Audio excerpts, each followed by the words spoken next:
Welcome back to the Muzzle Blast Podcast, the official podcast of the National Muzzleloading Rifle Association. This week we're talking with Tyler Mazer of Stonefield Accoutrements. Tyler is a young man who's been involved in the outdoors and camping and kind of in a young outdoorsman's lifestyle his entire life. And here recently he's really dived into some of the history of West Virginia and the accoutrements and just accessories of muzzleloading and started making them himself. We talked to him about what it's like being someone in their 30s getting involved with muzzleloading and the auxiliary crafts and items that go with it. It's a fun conversation. If you're interested in getting started with knife making or accoutrement making, you're going to enjoy this episode. This podcast is brought to you by THOR Bullets. THOR Bullets are a premium full-bore muzzleloader bullet designed specifically for modern inline rifles. THOR Bullets do not require plastic sabots or belts to be fired, meaning less cleaning for you between shots.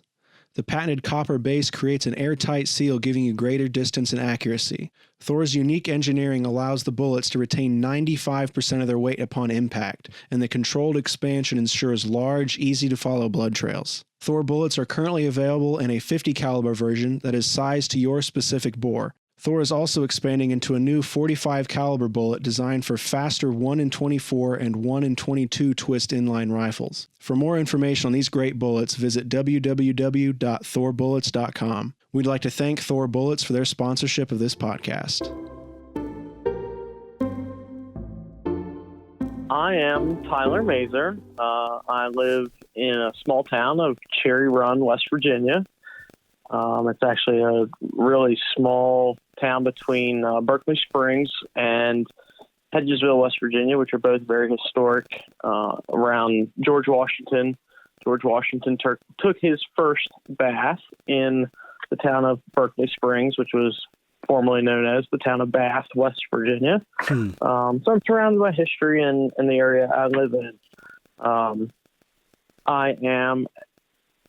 I wouldn't call myself an accoutrements maker, but I enjoy making accoutrements. Okay.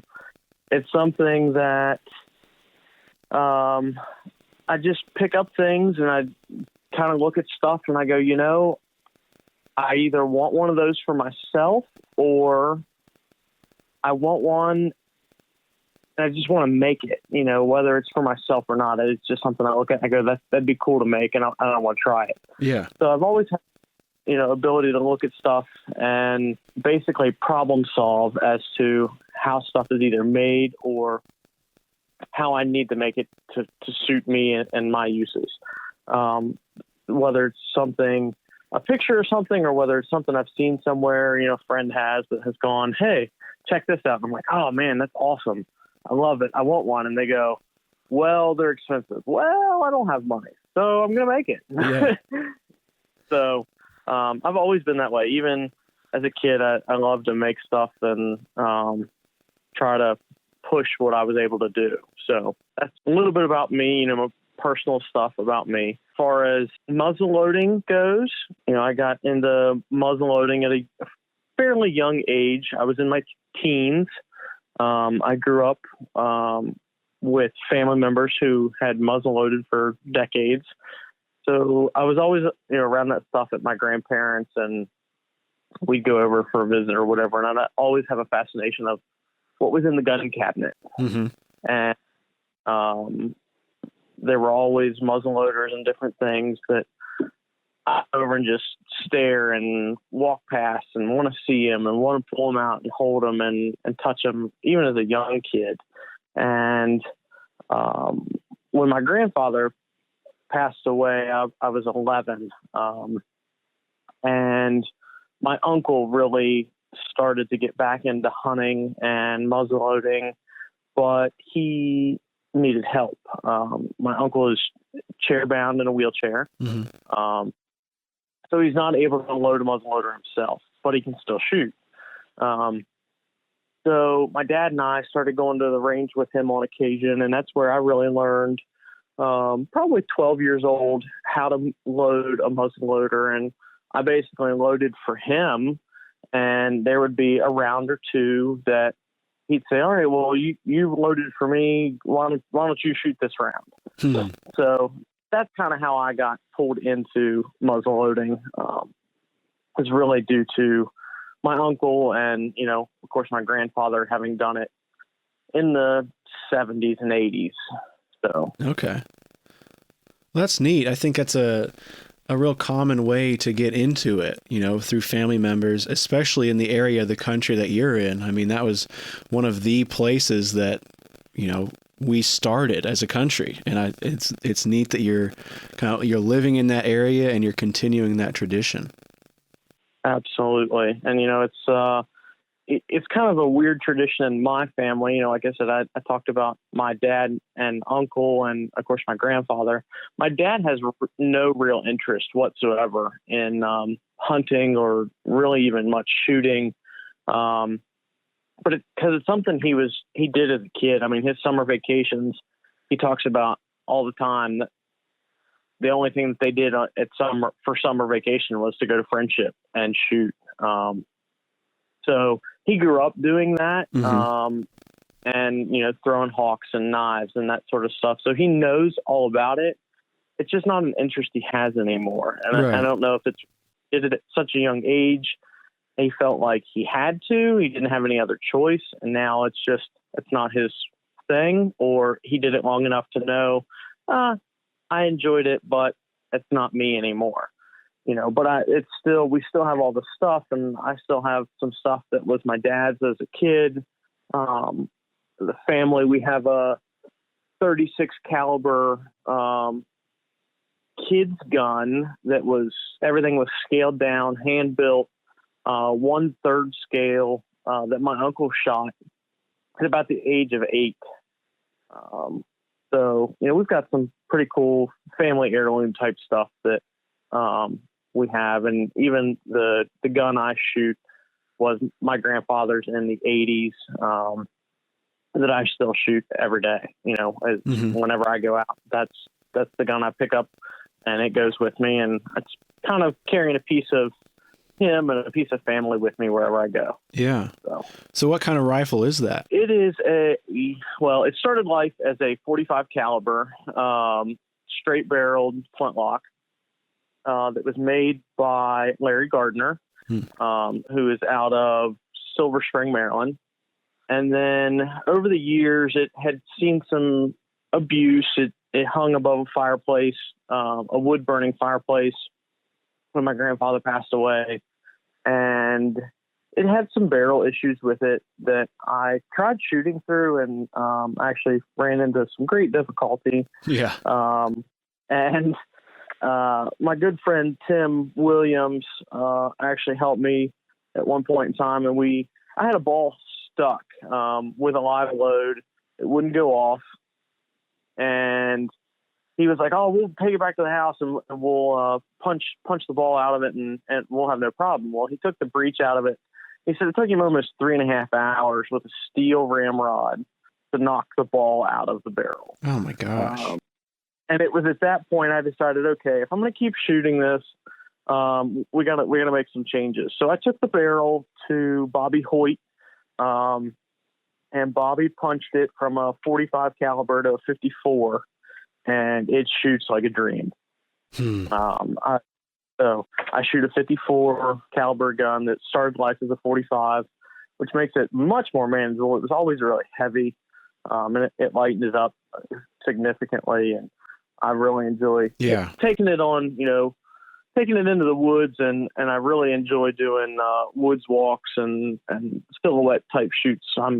I've done paper shoots, and I lose focus. I've ADHD. Yeah, it takes a lot of focus. Absolutely. I have a tough time staying focused on paper. I just get bored. Nothing against paper shooters, but it's just not my cup of tea. I'd rather be out walking with other people and in the woods and enjoying nature and clink metal and, see it move, hear it ring and that kind of stuff. So, yeah. So you're not a full-time muzzleloader, but I think a lot of us would like to be. Absolutely. But how did you get into, where you're at now as a young adult making knives and things like you're posting online? So I started probably in my late teens. I grew up in a program for boys called Royal Rangers, the camping-based program, similar to Boy Scouts. And through that, there's a frontiersman avenue that I basically tested into and became a member of. And part of that is you have to figure out what your craft is going to be to produce, a goods or a service to the other members of that group. And I never really could settle on anything. So I was kind of a wanderer in the fact that I tried a little bit of everything. I mean, I tried some beadwork. I tried just different odds and ends thing's. And, I always had a fascination with smithing. And I went at a friend of mine who taught me leathercraft. And I really started pretty heavily with leathercraft, making bags and hunting bags, shooting bags, that sort of thing. And at one point in time, I got almost frustrated and just decided that, I'm done making bags. I'm just going to quit. I don't know what I'm going to do, but I'll keep all my stuff and it's just going to go in this tote and I'm going to shove it in the closet. And that's what I did. I had gotten on a bag and actually I still have it. It's still uncompleted. I got frustrated just with making some things line up and things not looking right, just not being happy. Yeah. So it was a couple months later that a family friend of mine and now a very good friend, personal friend, Mike Small, who's a powder horn maker. He and I kind of got together at his shop and we were chit-chatting and I was looking at some stuff he had made and just really kind of drooling over some horns he had hanging on the wall. And I finally got the courage and I said, all right, Mike, have you ever taught anybody to make a powder horn? And he said, yes, once, years ago. And I said, well, why not more? And he said, I've never had anybody else ask me. I said, well, would you teach me to make a powder horn? He said, well, I'll teach you everything I know. It's up to you to figure out and filter through what's worth keeping and what's not. And maybe at the end of it, you will have made a successful powder horn. So I got into horn making and different things. And while I enjoy horn making, and I've got a lot of knowledge from Mike, and I still make some pieces and parts here and there, I still hit this roadblock of, I don't know if this is if this is my thing. I enjoy it and I enjoy seeing what other people do with it, but I kind of, again, hit this like almost artistic roadblock. Yeah. Yeah. So, I think that's exactly what it is. And I went back to, just remembering things that I really enjoy, and blacksmithing and just smith work in general, metal work has always been a fascination of mine. So I started looking at stuff that guys were producing online and actually really dove into one of your podcasts, and that was with Ian Pratt. And I really started looking at a lot of people's work, Ian's work, Kyle Willard's work from Old Dominion Forge, and a couple other guys, and said, I love the beautiful, crisp lines of what they're doing and what they're making, and I want one.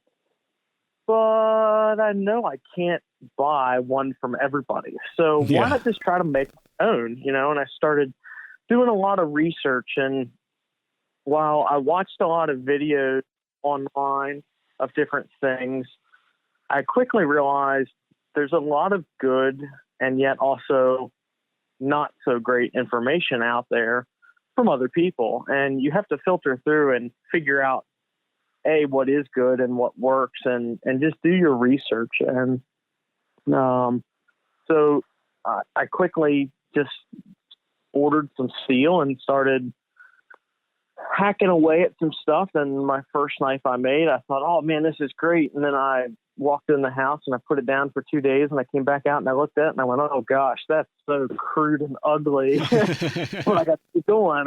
Yeah. And I found that, even with the limited time I have of not being able to do this full time, an hour here, 2 hours there, part of a day on a Saturday, something like that, that I just kept being drawn out to the little area I have for shop space until I get my shop built. And it was just every chance I got, I'd finish dinner and put my kids to bed, and I'm running out to the shop and spending 45 minutes. I just even last night, I came in from a long day at work and was like, you know what? I'm spending a half hour in the shop tonight, and I'm going to grind on a knife and at least get some profile going. And it's just what I do. I think I've truly found something that I love and enjoy, and I'm not hitting that roadblock, Yeah. So I think that's what's neat about talking with artists and craftspeople, involved with, the ancillary stuff of muzzleloading. I mean, we love muzzleloading, but there's a lot of neat stuff that goes along with it. And everybody kind of has their own path on where they find what they want to do. I think, and you look at even somebody, that's been doing it forever. Like you look at somebody like Herschel House, and there's a huge backlog of his own history of going through that. And I think even some of the original makers that are documented and things are in museums, you can see the little things here and there that they touched on before they kind of found their thing. And then there's a bunch of that thing. And I think that's all part of a neat artistic journey that everybody can be involved in, connected to all of the history and the shooting that goes with muzzleloading. Absolutely. And like you were saying, even to go back to some of the historical makers that you see, gun builders and things like that you see their touches here and there, more than likely when we look at that kind of stuff, it's truly from the standpoint of an apprentice, even though we know them as this great, fantastic maker and the wonderful work that they did, they had to learn from somewhere. They had to learn from somebody. And what I'm constantly reminded of is the people that we consider that are great and fantastic are usually that way because they did something different than the person who taught them. Mm-hmm. Yeah. They're not replicating identical work of their master, because if they did, then we wouldn't look at them that great. We'd go, oh yeah, that's so-and-so's work copied because, they copied their master's work, and that's all that they did. And you look at, even great artists of today that learned under someone else. I mean, I know there's a lot of guys that learn under, let's say, Keith Castile, and Keith does amazing and beautiful work. But if you want to stand out on your own, you got to be different from Keith, Yeah. Otherwise, you're always a second to that. Exactly. So, and I know those guys won't be around forever, which is difficult to think about for so many people, especially people that are younger, myself and yourself included. And we kind of idolize those people at times, but at the same time, they're not going to be here forever. And yes, they do great work, but who takes the next step? How do you continue such a great tradition if you're just replicating someone else's work? And in my opinion, you got to do something different, stand out from the crowd in some way or form. Yeah. And I think that's what it makes it all the more interesting, within an artist's own journey, trying to, you want to emulate and honor those people, but you also want to get out and do your own thing. And I think a lot of that, I think at times that, artist block that you can get trying to develop something can be because of you're trying to replicate something too much, and maybe that's your head saying, this is too close to such and such, we need to take a break and kind of recalibrate and find some different reference material to look at. and then go at it again. Absolutely. And I think that even comes into play with the opposite end of it, of you're looking at someone's work that you idolize. Let's say it's horn making, and one person that I really looked at his artwork was John DeWald. Mm-hmm. And I had this artistic block because I knew that I could never produce John's work, and I got stuck on that. And it was like, that's not who I am. It's not what I'm supposed to do. I'm not supposed to emulate someone else's work. I need to make my own. Yeah. And what that's in the hobby that you continue, you just find a different avenue, or whether you change what you're doing and making to something else. It just depends on the person and what they really enjoy about it. So what are some of your favorite artists, or your favorite, things to reference? Is there a certain book or a certain period, or is it just kind of you're online and you're absorbing as much as you can?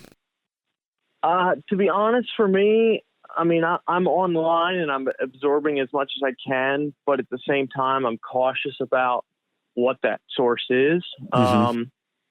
I know there's a lot of guys that have done their homework, and even talking with friends about different things and looking at originals. I've got a good friend who deals with a lot of originals, has handled a lot of originals, done repairs to original guns, that sort of thing, that, I'll pick his brain and go, okay, what do you think about XYZ? Or how do you think they did this? Or I'd like to achieve something that looks different, and just using some of that knowledge. I know not everybody has a great contact like that, but I'm fortunate that I do, and able to bounce things off of him, as well as some other close friends of mine that, you just build a trust with, and you go, okay, you might be a gunsmith and this is what you do, but I want to apply something similar to being a knife maker, or whether, you're actually forging, or you're a whitesmith and doing file work,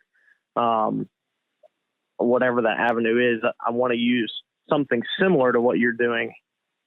How do we do that? Yeah. And just going off of that is, and looking at, some of there are some good books and stuff out there. The Homespun Knife of America, and some of those books that you can pull ideas from rather than copy exactly, but you can pick up bits of architecture, so to say, off of a specific item and apply it another way, is what I really enjoy doing.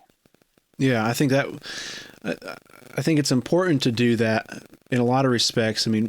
Primarily, so you're making something that is, if that's what you're into, it's something that's semi-accurate historically. You're not kind of going off the wall, but then you're also studying that and then able to apply those same thoughts and, like you say, design elements into something that you're making. And that's something I've enjoyed talking to craftspeople and artisans just over like the past year with COVID, where we've just been doing phone interviews because everybody's at home, is so much of this, the base principles of it are all the same, whether you're a horner or a gun builder, a blacksmith or a whitesmith. A lot of that same, the design or historical principles are all there. And it's just how you apply them to different techniques or different mediums, I guess.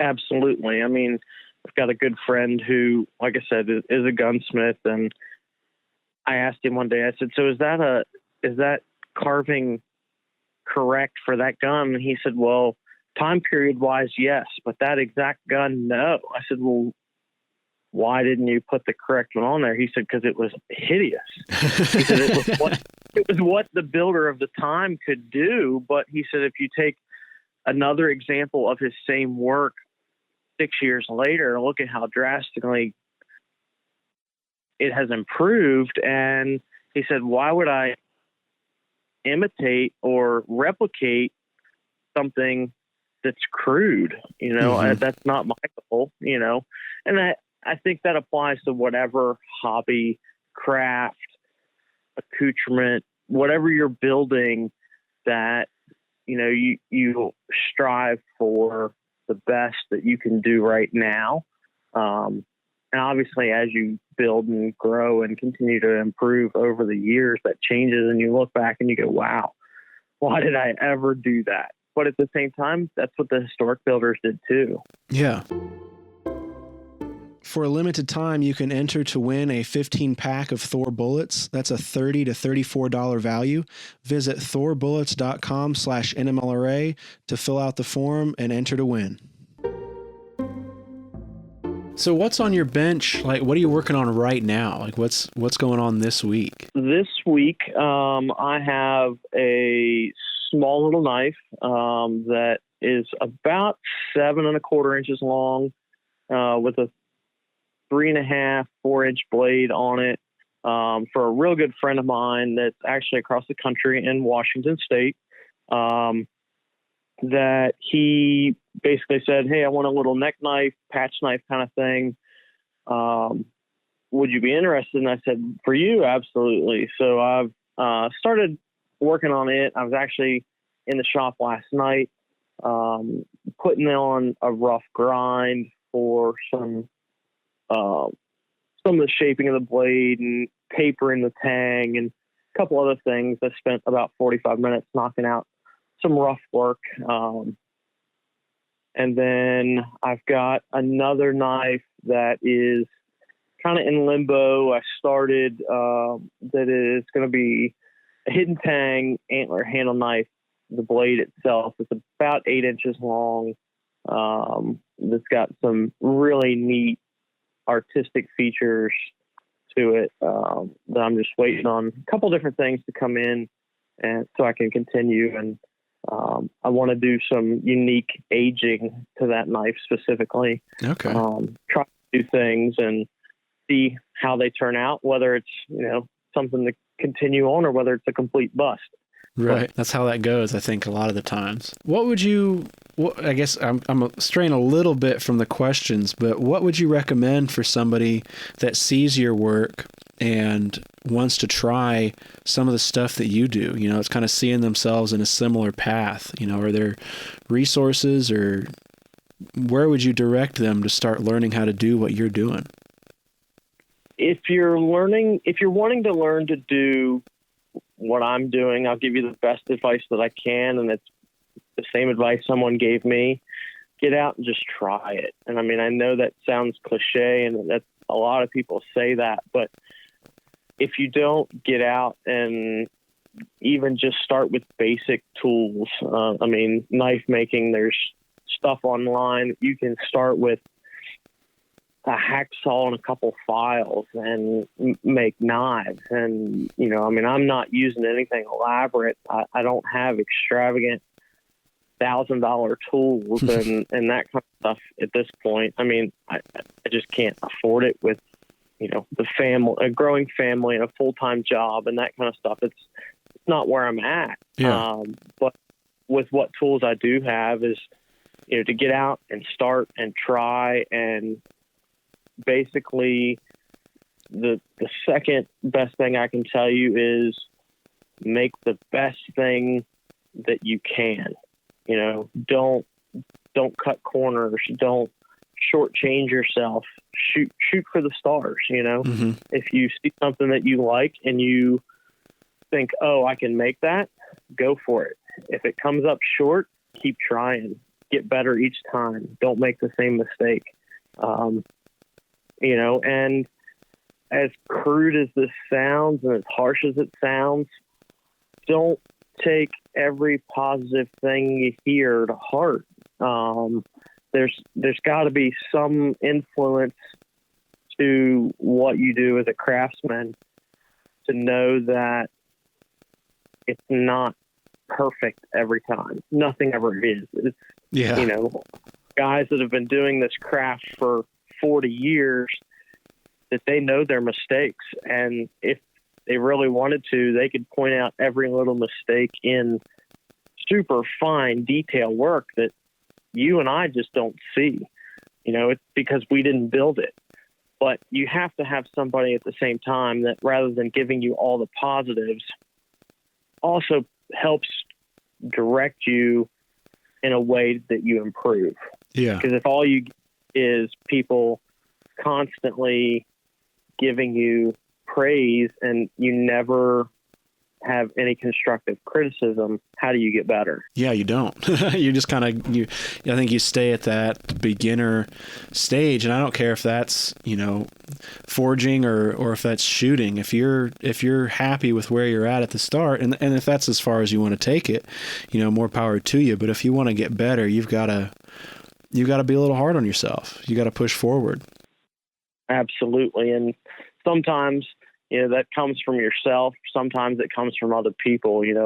I've had things, and, oh man, this is great. You get so excited to go show somebody, and everybody's like, oh yeah, that looks great. And you see pictures online, and people comment, oh man, this is awesome. Or, you get 400 likes on a photo on social media, and you're like, oh man, that was fantastic. And then you go show a close friend who goes, okay, I'm going to bring you back down to earth. Yeah. And you, okay, what do you see? Well, your details. You've got grind marks in this blade that you should have taken an extra 10 minutes with a coarser grit and gotten that out rather than leaving those 2 grind marks right there at the edge of the handle. Most people don't see them, but I do. Mm-hmm. And it's like, you're right. I can't do that again, So it's not always that you've made something awful. It's just little improvements that someone else with a detailed eye can catch for you when you're on a high of, oh, this is the greatest thing, that you need to realize, nope, there's still a flaw somewhere, Yeah. And that comes with time, but I feel like a lot of people aren't open to that constructive criticism anymore. They just want people to tell them how great their stuff is rather than where they see a flaw to get better from. Yeah. Why do you think that is? Because it's hard to not see that, especially on, a lot of the Facebook groups. I'm not knocking them by any means, but that is, at times it just becomes an echo chamber, and there's no real growth or change from somebody's work, whether it's their first, their fifth, or their 100th thing. If you have just that constant praise without any, honest critique about it to help that person improve. I think it happens because generally, especially on social media, the general person that posts a picture of their work isn't looking for constructive criticism. They want that praise. They want that feel good. Look what I did. And people offer, or don't necessarily offer, but they give constructive criticism not knowing whether or not someone really wants it. And that person gets offended. The original poster gets offended. Yeah. Because it's not what they were after. And then if you're the person that gave the constructive criticism, you get a bad rap of you don't like people's work. All you do is bash what people have to do or, what they're showing. And I'm sorry, but someone at some point in time, if they want to grow, you have to take that constructive criticism and someone has to give it to you. Yeah. But at the time, I think with social media especially, that's not what people are after. People are after the look at me, and they want the attention, and they want the feel good of look what I made. And a lot of the constructive criticism, because it's online and not done face to face or even in a phone conversation, you can't interpret how someone says something, and it just gets taken the wrong way. Yeah. I think that's a really good answer. I think it's just as important as taking and digesting the information that comes from a critique. Offering a critique when it's not wanted is pretty rude. Yes, in the wrong format. Absolutely. It's one thing to reach out to say to someone and go, okay, you did a great job on your knife. Would you like some constructive criticism to get better? And if that person says no, then you move on. If they say yes, you still have to, I don't want to say you tiptoe around somebody, but you still have to get a feel for who that person is. You know, I've got a real good friend that would tell you, I can be the straightest shooter, you know, and I'll make a lot of people mad because I'll just tell them how it is and what I think of their work. Mm-hmm. He said, it's just me being honest, but people don't always like honesty. Yeah. And maybe I'm behind on the trend here, but with shows like Forged in Fire, do you think there's, in the popularity of knife making that comes out of that, do you think there's still room, you know, for people to be interested in making knives, or do you think it's a pretty crowded space? And, you know, is there something else that's going to be the next big thing, or do you think there's a lot of room still in knife making? I think there's plenty of room. I mean, I haven't been doing it that long. I've really, to be honest, Ethan, I really started doing knife making less than 6 months ago. Mm-hmm.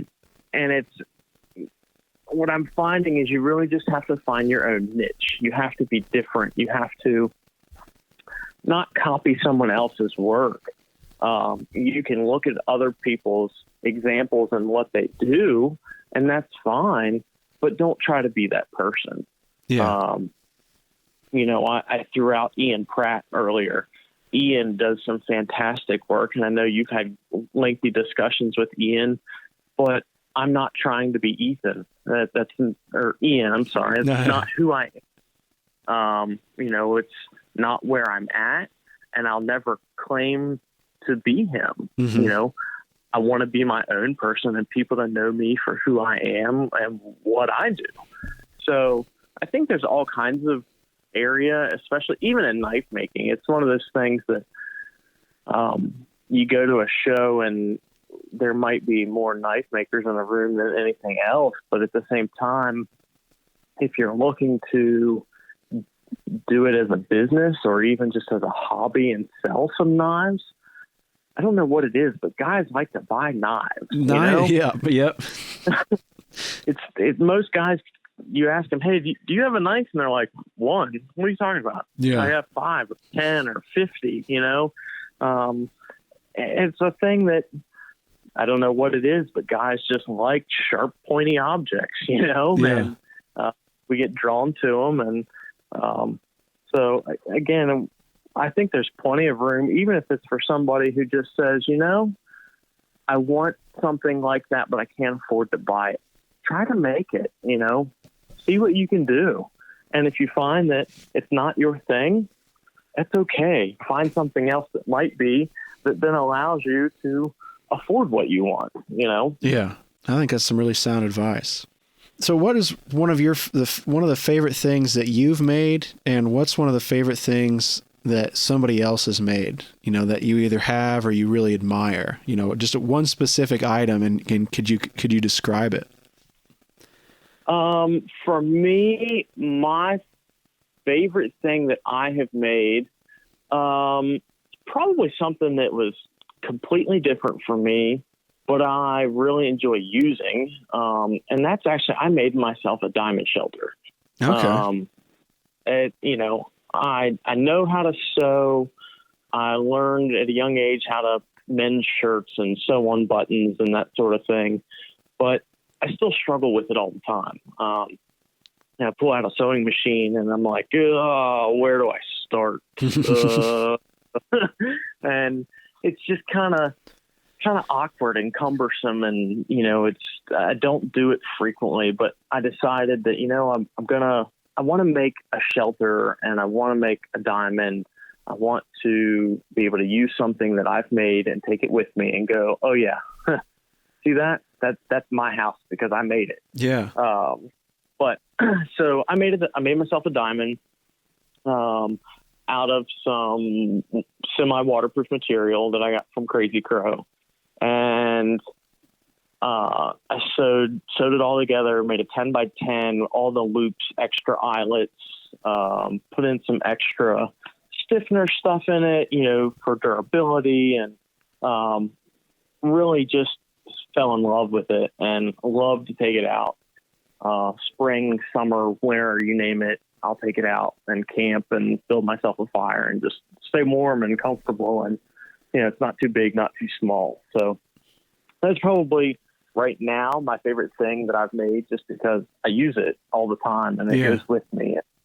As far as favorite thing somebody else has made, or favorite thing that I just ooh and ah over, that's a tough one. I've got a lot of really close friends, and consider them family, brothers to me, that are all builders, makers, that I'm constantly, seeing what they're doing new, what they're working on. Mm-hmm. And not necessarily trying to match their work, but seeing where they're at and just what they're working on, and even pulling ideas off of something different, whether it's, a piece of jewelry, trade silver that someone's engraving, or whether it's historical gun recreation that somebody's building, or a restoration work that a good friend of mine does. It just depends, and it can change from month to month. Mm-hmm. Me, so I like that. I think that's a nice answer. So I don't know that there is a right answer to that one. That one's tough. Yeah, that's a tough one.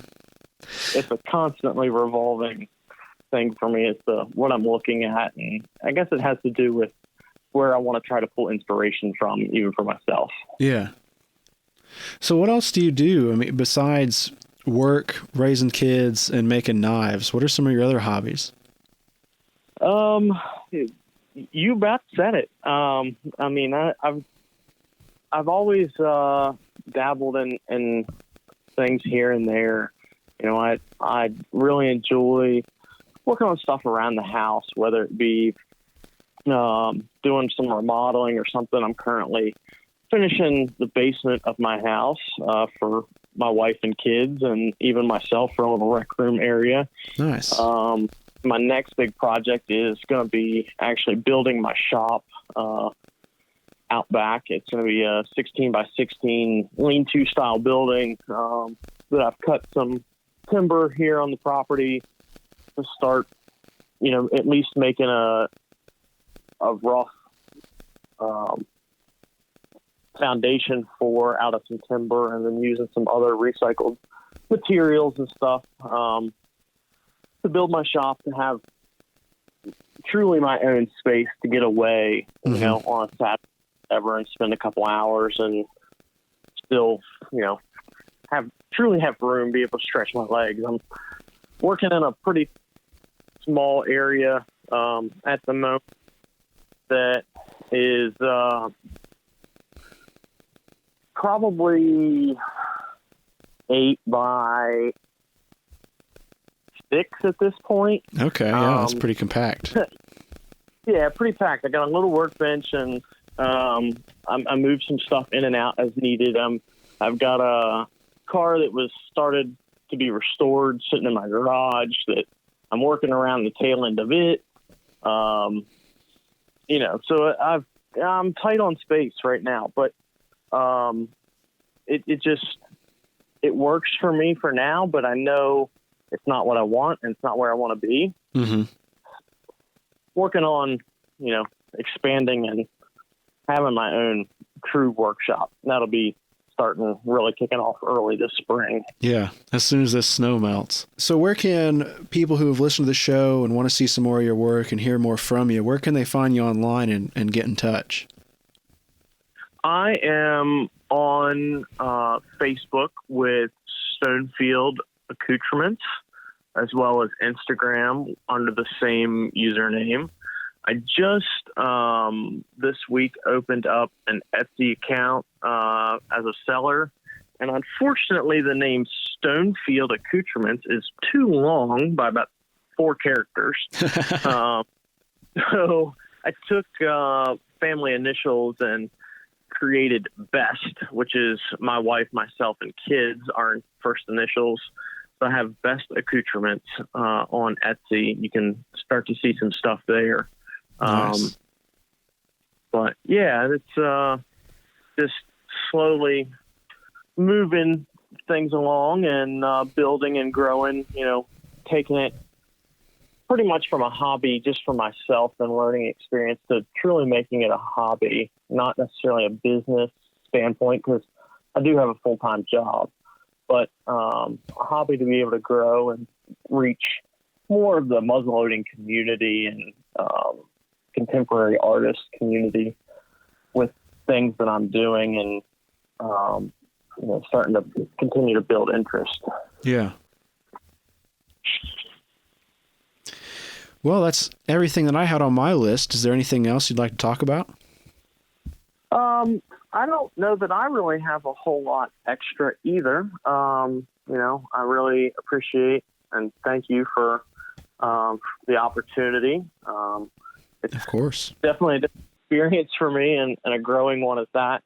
I'm always open to questions and try to be as helpful as I can, especially to people of younger generation and those older as well. But people looking to learn and grow the way people have helped me. I always try to give back, and especially those that are younger. Whatever I can do to help them grow and get started is great, because I want to continue to see the hobby that we're involved in the muzzleloading and muzzleloading community, see it to not only continue, but also to grow. And, I think that's ever changing door. And I know there's a lot of people out there that have done it for years and years and years, but I think there's something refreshing to see a younger generation show interest. And I always try to give those guys everything that I can. It's not, to me, it's not a competition,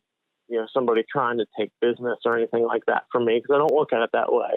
It's more of seeing someone who has the potential to be an artist just grow and take on new challenges and new things. I'd like to thank Tyler again for coming on the show. It was kind of short notice getting him on. He thankfully had a snow day from work and put the kids down for a nap and was able to talk to me for a little bit. It was a lot of fun, and I hope you enjoyed it as well. We're going to look at getting Tyler back on again sometime.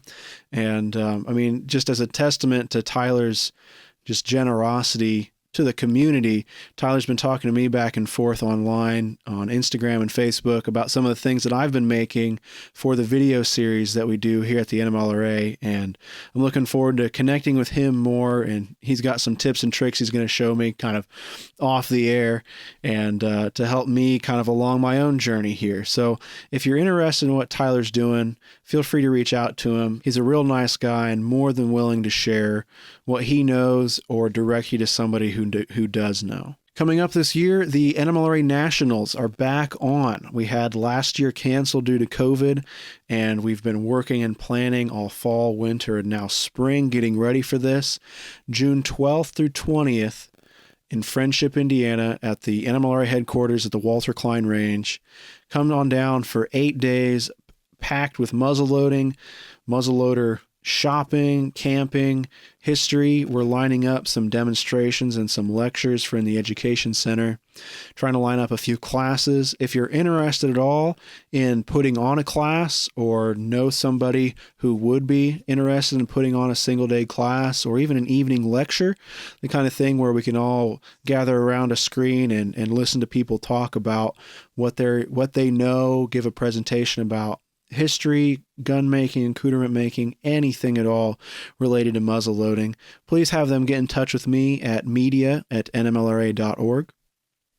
But even if you're not interested in any of that and you're interested just to come and shoot and shop and camp, it's one of the things that we at the NMLRA do best. And we've been sitting on our hands a little bit the past year, just waiting to come into this time now. So it's really exciting for us to be going full steam ahead with the June Nationals.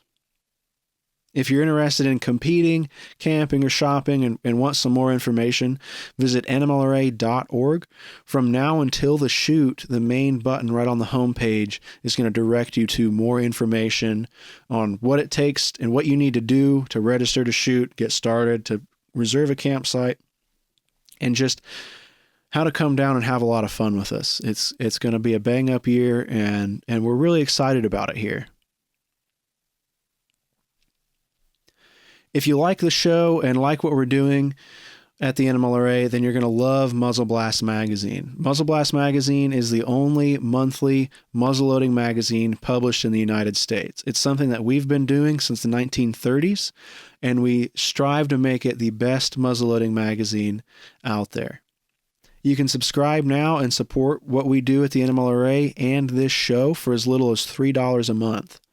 That's going to get you 12 issues of Muzzle Blast Magazine, $36, and you're going to be a member of the NMLRA, which gives you access to the NMLRA campground, shooting, competing in our national matches, and opens the gate to more of our traditional craft classes like we talk about on the show, as well as other opportunities that we're kind of working on behind the scenes and trying to get ready here for when Indiana finally thaws out this year. So head on over to nmlra.org. We'll have a link in the description. You can find out more. I'd like to thank you all again for listening. It's been a rough year with taking the show from on the road to my home, but it's been a lot of fun, and I just can't thank all of you enough for sticking around and being with us through this challenging year. I'm really looking forward to getting back on the road this year and interviewing more people in their shops in person and bringing more of the muzzleloading community to you. Thank you.